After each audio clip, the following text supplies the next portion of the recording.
L-oppożizzjoni qed teżiġi li ssir inkjesta pubblika li tistabbilixxi x'wassal għat-traġedja ta' tnejn li fiha tilfet ħajjitha Miriam Paċ fil-waqt li l-Ministru Ian Borch għandu jerfa' responsabilità politika għax kien responsabbli mis-suppost riforma mwieda fi żmien meta Roberta Bela kien konsulent tal-eks Prim Ministru Joseph Muscat. F'dan il-kuntest kellem il-kap tal-Oppożizzjoni u tal-Partit Nazzjonalista Adrian Delija f'indirizz lin-Nazzjon li xandar fuq Net Television fejn qal li din kienet traġedja li seta' ġiet evitata li kieku l-gvern ma njorax is-sinjali kollha wara l-każijiet l-oħrajn ta' tiġrif li seħħew matul l-aħħar xhur. Inutli l-gvern waħħal f'kulħadd ħlief jerfa' responsabilità hu. Ejja nibdew billi tintrefa' ir-responsabilità politika. Din ir-responsabilità politika minnu fih trid tinġar mill-Ministru Ian Borch. Iżda quddiem l-istedina tal-Oppożizzjoni, il-Prim Ministru wieġeb bi proċess ta' malajr billi ħoloq kumitat tekniku blan li evalwa s-sitwazzjoni u jagħti rakkomandazzjonijiet tiegħu. Xi ħaġa li ilha xhur tiġi mwiegħda mill-Gvern Laburista. Fil-fatt lura f'Lulju li għadda, il-Ministru Ian Borch kien wieħed riforma fis-settur tal-bini u l-kostruzzjoni b'regoli ġodda li joffru serħan il-moħħ għal min joqgħod viċin xi sit tal-kostruzzjoni.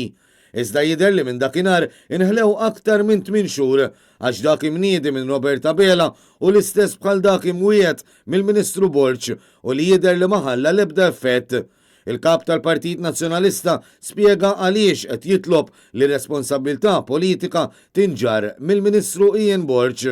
Jidher biċ-ċar ir-riforma tal-Ministru Ian Borch kienet falliment totali. Iżda mis-sossi dwar dan, Bela ma jħoss li l-Ministru Borch għandu jerfa' responsabilità politika minflok u nħeba wara l-fatt li ma jħoss li għandu jikkommenta u li ma jħoss lanqas li nħlewt minn xhur għax baqa ma sar xejn. Ma nitkellimx f'dan il-moment dwar ma rridx naqaf partiġanizmu. Imma nħlewt minn xhur allura minn dak li kien wieħed il-Ministru Borch.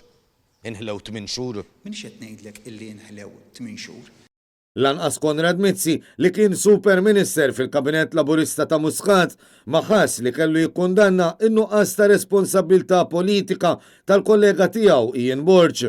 Minflok qal li l-Ministru għamel biċċa xogħol tajba f'diversi setturi. Ian Borch għamel xogħol b'saħħtu ħafna tajb ħafna fl-infrastruttura f'diversi areas. Il-kap tal-Partit Nazzjonalista Adrian Delija nnota wkoll kif minkejja l-aħħar żviluppi il-Prim Ministru ma kienx kapaċi jagħti żmien meta l-Kumitat Tekniku li ħatar se jippreżenta r-rapport tiegħu. Il-Prim Ministru llum qalilna li din hija kwistjoni urġenti u li timmeret attenzjoni iżda fl-istess ħin laqqas bista żmien ta' skadenza meta l-Kumitat illi qabbatu stess għandu jagħmel ir-rakkomandazzjonijiet tiegħu. Dan wara li Bela nnifsu kellu jammetti dan in-nuqqas ta' pjanar meta mistoqsi mill-ġurnalisti. Rigward deadline m'iniex se ngħid il-ġurnata preċiża sakemm il-kumitat irid jasal fil-konklużjonijiet tiegħu, però se nappella l-urġenza. Fl-istess waqt kien innutat ukoll il-fatt li la darba l-uffiċċju responsabbli mir-regolamentazzjoni tal-bini qatt m'għandux ir-riżorsi umani meħtieġa u inutli li jsiru rapporti